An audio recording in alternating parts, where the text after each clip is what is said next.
for work here at the Happy Healthy Workplace podcast. I'm Kimberly Ficklin, your host. And every week we talk to professionals just like you all around the world because we want to find out what they do to create a profitable business, the kind of business where people really want to work.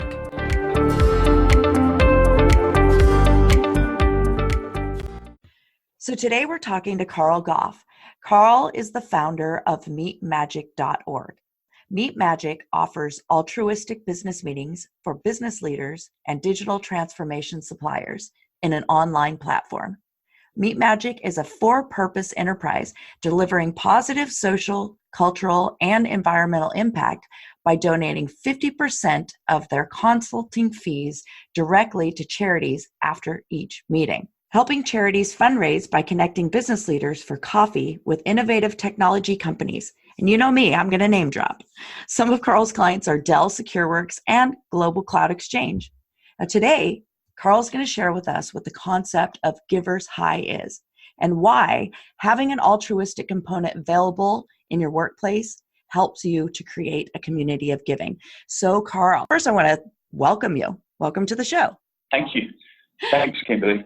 Yeah, thanks for being here. I know it's very early there in Sydney, Australia, so we do appreciate you being here with us early in the morning. I'm about to watch the sunrise.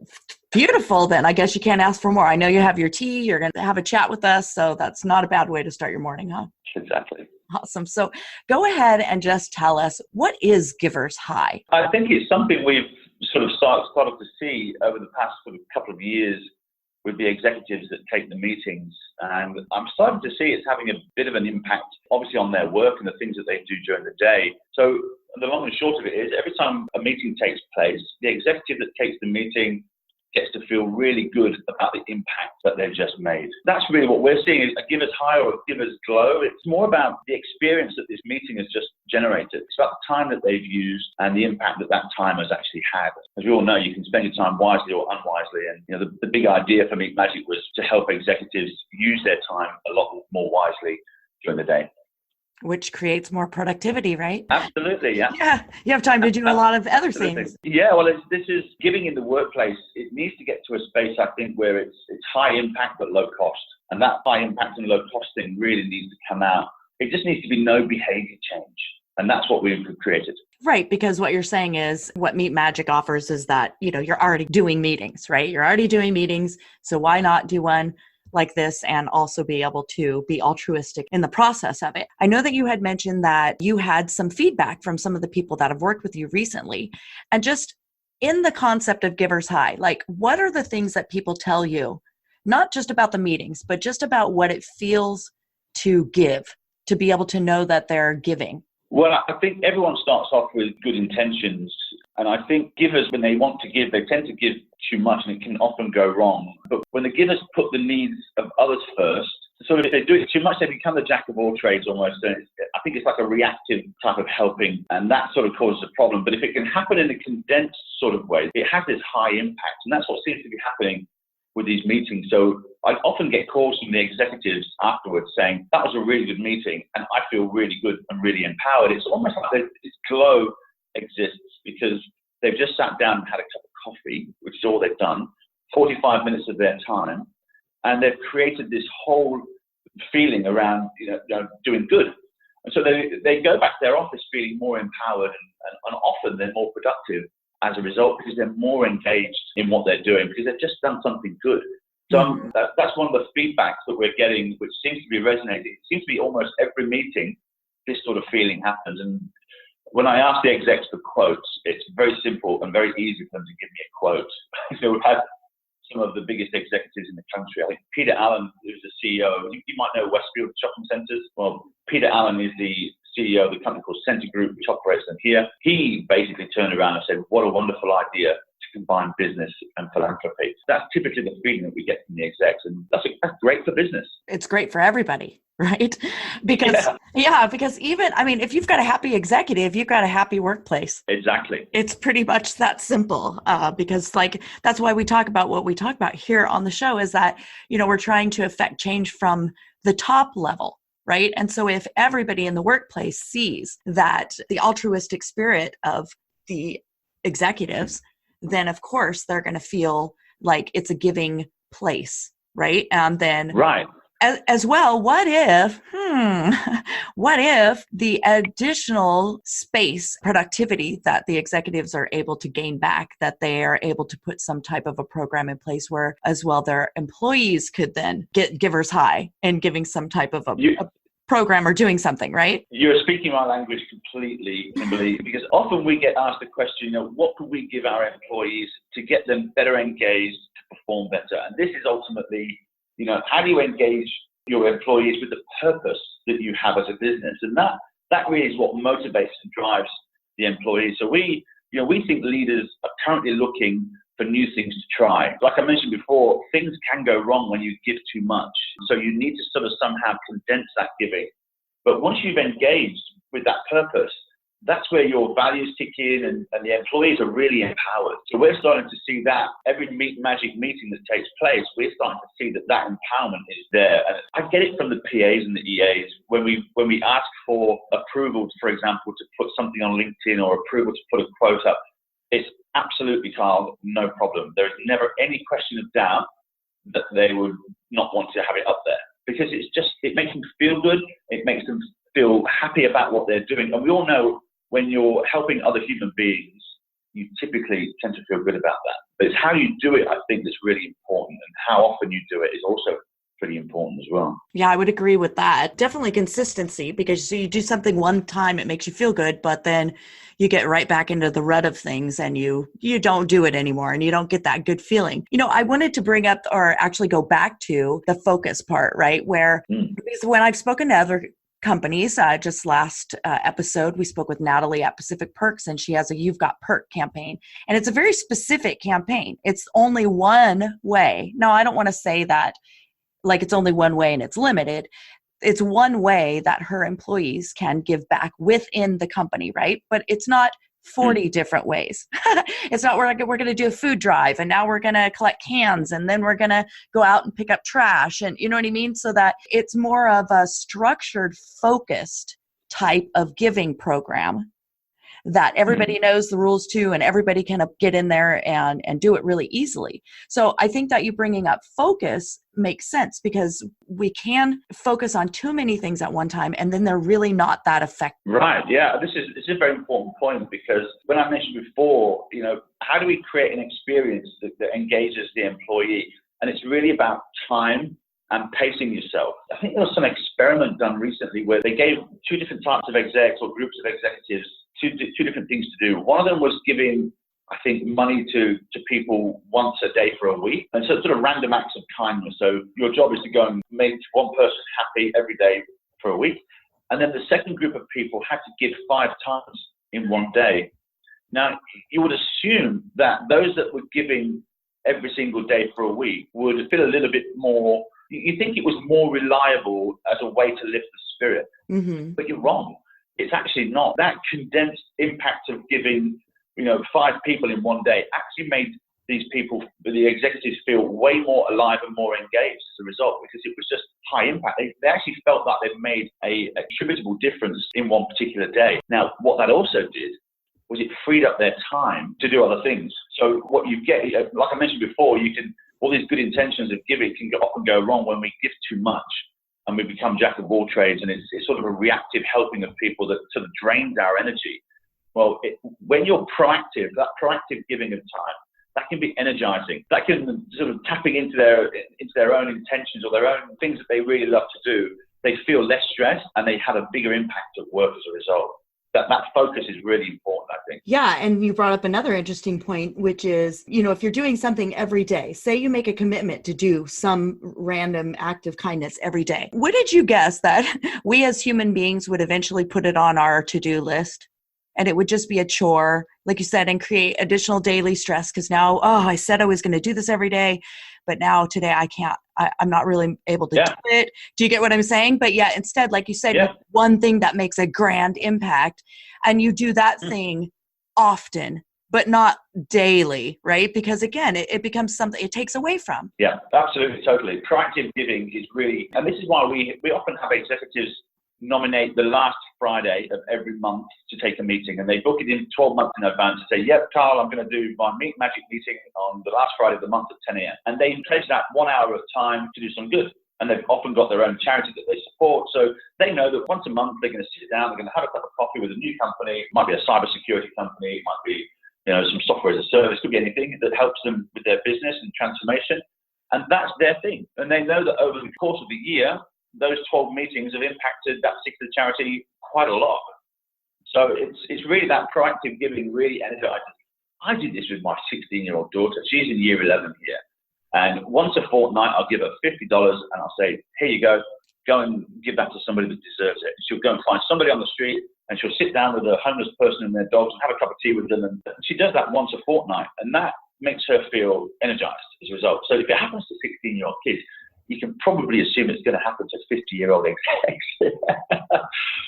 Yeah, and because it is about giving too. I have a friend named Yasmin who tells a story not unsimilar to the one you just told with your daughter, where he was visiting with some friends who had a young daughter. I don't remember her age.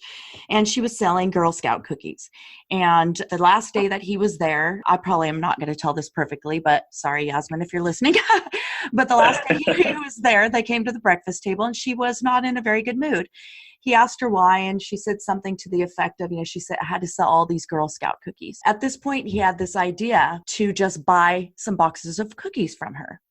And when he did, he bought them, and then he told her he wanted her to go out and give them as gifts. And then totally lifted her. So it was a completely different thing now. And because it really wasn't about the money, it was that, she had to go out and sell something. She didn't really like that energy. But the minute that he turned it into a different energy, which was giving, then she just was excited and went out. And she had, I think, if I remember the story correctly, is that she went out and gave boxes for other people to give as well. And so he tells that story a lot. And I think it's important because it does go back to that, giving spirit and not focusing on like sales, because like in MeetMagic, that's what's happening. You're having a meeting, right? But you get to focus on the giving part of it instead. And this is, I think, really important, Kimberly, because that whole reactive helping is exhausting. It's tiring, but the proactive giving is energizing. And like I mentioned before, when you tap into your own interests and skills, and then when you give around that, you feel less stressed and you have a bigger impact at the same time, both inside your office and inside the home. And that, I think, is the difference. As executives, we need to look at how we're giving. Is it reactive or is it proactive? And that's a good question to be asking internally, because if you're wondering why employees are stressed out, maybe they're doing too much and they're giving too much, and it just needs to be a little bit more condensed. That is very true. It could also be that they're not giving enough, because you could sit behind a desk and write a check out to any charity. It's not really impactful, only to your bank account and then to your taxes when it's time to file. But other than that, I don't think personally, I don't know, somebody could correct me if I'm wrong, that writing out that check is going to give you the same feeling as, doing something that's interactive with another person. Yeah, it's not, and I get executives telling me, why would I take a meeting? I can just write a check. And I had one yesterday, and I said, well, that's not the same thing. It's just not the same thing. You won't get the same feeling. And I think, Kimberly, the business models, the canvas around business models are changing completely. I mentioned before about engaging purpose, and that sort of empowers employees. And obviously, when employees are empowered and they're living those values, that sort of leads towards a mission. And as your mission evolves, your overall mission or your place where your company is going needs to inspire the people that are working in your organization. I've just immediately had a thought about a guy who completely inspired me recently. His name's Rob Kaludis. And Rob is just a remarkable human being. He used to own a company which was a stock market trading company, and he sold it for many, many millions of dollars. And he set up a new one. And the new one is called Vivian Court Trading. And he said to me when I sat down for coffee with him, he said, Carl, I've attracted 90% of my staff without even launching a single advert. And that was because of the things that we're about now. It's our purpose and what we're doing. So Vivian Court are what they call high frequency traders. Those guys that sit in a dark room with flip-flops on and trade the market. But these guys are super smart, super switched on, but they're often younger millennials, and they all came to Rob and said, I want to work for you because I know your background and mission. So what Rob did with this company is he set the business up without shareholders. And he said to me that shareholders drive the wrong behavior inside a company, because that behavior that they're driven is all profit-driven, it's not purpose-led.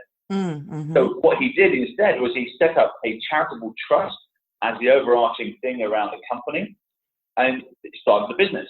And so all of a sudden he's trading and making money. Now this money comes in, the profits come in, goes into the charitable trust, and then gets disseminated to the charities that they're supporting around the region, and then back to the staff as bonuses. So of course they're traders, they make money.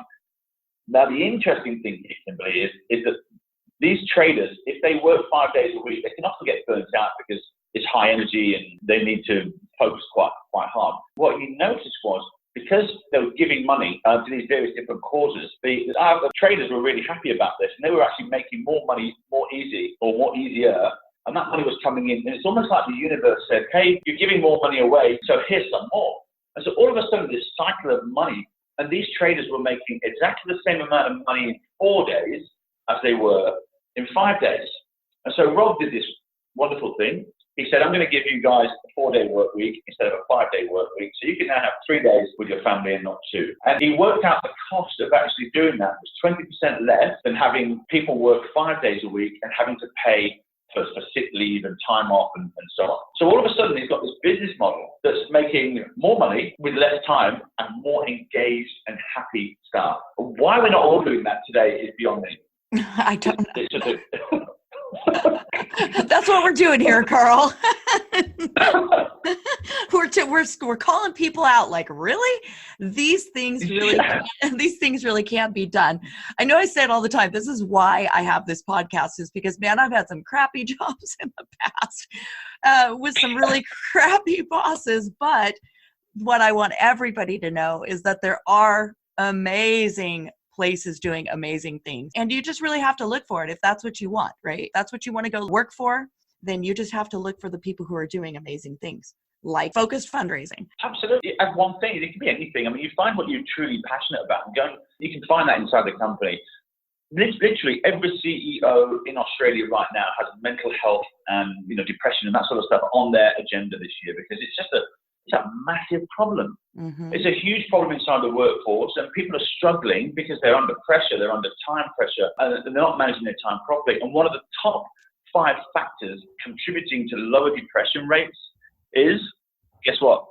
What? Giving to our neighbors and our communities. So why would you as a CEO not advocate that every single one of your staff is able and open now to be able to do something that really resonates with them, not what resonates with you? That's the $1 million question. I don't know if you heard, but the World Health Organization just came out with a report that said that officially now burnout is a real thing. Burnout is a real thing. And so if we care about creating a profitable business where people really want to work, then we care about burnout, and we care that we're burning out our people and that we're not giving them the opportunity to, like you said, to be altruistic, to do things that give them joy, as well as working for you, getting the job done, right? Because they both can happen. And there is also a thing called generosity burnout too. And we spoke about this before. Mm-hmm. That selflessness at work can lead to exhaustion. Mm-hmm. I think people, if they do too much and they want to help too many people without focus, it really can help that it can burn them out. They really need to learn how to share their time and expertise more effectively. And I know we look at those different groups of people that are doing things. You might be an expert sharing your knowledge. You might be a coach that's teaching skills. You might be a mentor that's giving advice or guidance. You might be a connector like me that's making introductions, or you might be an extra miler. And those extra milers, they're the ones that tend to show up early, they stay late, and they do volunteering and so on. And whichever group you're in, you need to focus on what's really important to you and focus your time at work around that as well, because that is what beats the burnout. And I think the burnout inside the workforce for not managing their time is one thing, but burnout is also pretty prominent, I think, in the generosity world. Well, I think by and large, we're givers, and we don't have really good boundaries. We don't know when to say no, right? So we take on way more than usually we can get accomplished. And it's usually because we're trying to help other people. Right. Well, that's where the burnout comes. And you need to look at the ones that are protective of their time. So those givers that are generous, but they know their limits. Mm-hmm. So instead of saying yes to every single request, they look for those things that I mentioned in the beginning, which is high impact and low cost ways of giving. So they can sustain that generosity over a longer period of time and obviously enjoy it along the way. And if they don't, you see it all the time. You see these people are givers, like you say, but I think Adam Grant spoke about those givers a lot, right? He said that there's two types of givers. There's ones that manage their time and ones that don't. And the ones that don't manage their time are the ones that get that burnout because they're just giving too much to too many people. And then they find themselves working late at night, working on weekends, trying to catch up. And that's where the burnout comes in. Mm-hmm. So by focusing their energy and being protective of their time, but doing that giving in a proactive way, not only are they getting to feel good about what they're doing, which is going to lead to better productivity and better engagement at work, but they get to actually complete the tasks that they're employed to do within the specified time frame. And this, I mentioned about my coach earlier on, me, Shobo, obviously in Portland, Oregon. He talks all the time about the time and how we spend our time. And this is really important, I think, for many execs. You know, you've got 4 different time zones. You've got the distraction zone. This is where, you know, we get tied up and busy and we go eating food, or we go and put Netflix on and we think it's important. It's really not. Mm-hmm. But that we do that to distract ourselves away from the actual work that we're meant to be doing. Then there's the delusion zone. And this delusion zone is where we think things are important, but they're not that important. It might be a family argument or something like that, but it's not that important. But we tend to focus our effort and ignore the things that are meant to be done. Then there's the demand zone. And the demand zone is where we're under pressure, we're under deadlines, timelines. We've got to get this done by this particular time. And we're not, because we're under pressure with it, so we go back into the distraction zone.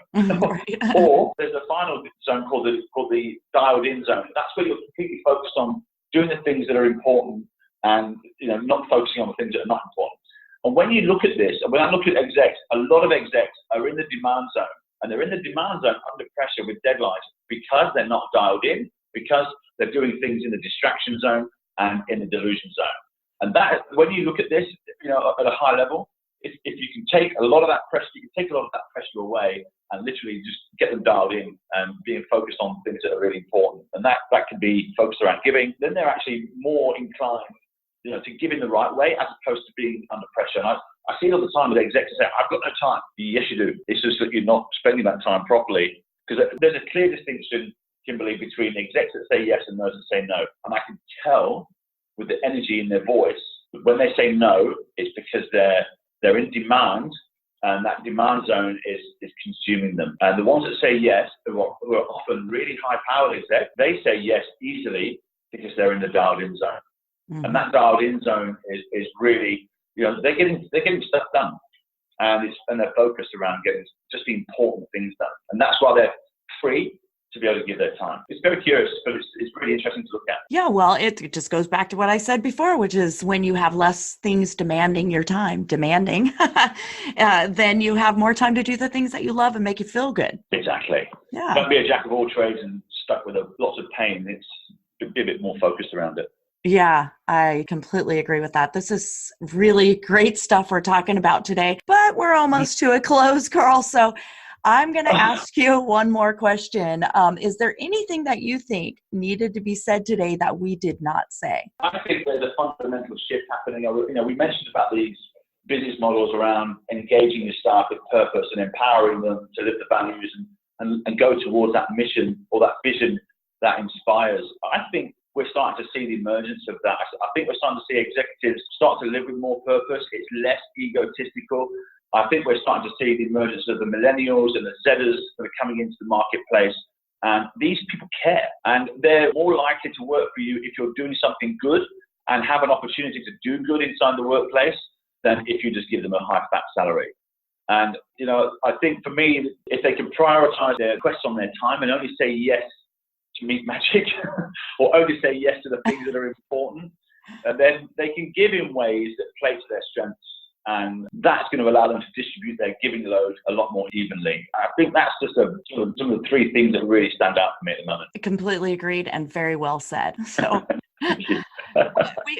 We really could probably be on this chat forever and ever, but it is time to close. So I want to thank you so much, Carl, for coming on and talking to us today about Giver's Glow and many more other things that we talked about today. You can find more information about Carl and MeetMagic.org in the show notes, so be sure to check those show notes out. And again, thanks so much for being here with us today, Carl, and sharing with us all the wonderful things you know. Kimberly, bless you, and thank you for the opportunity.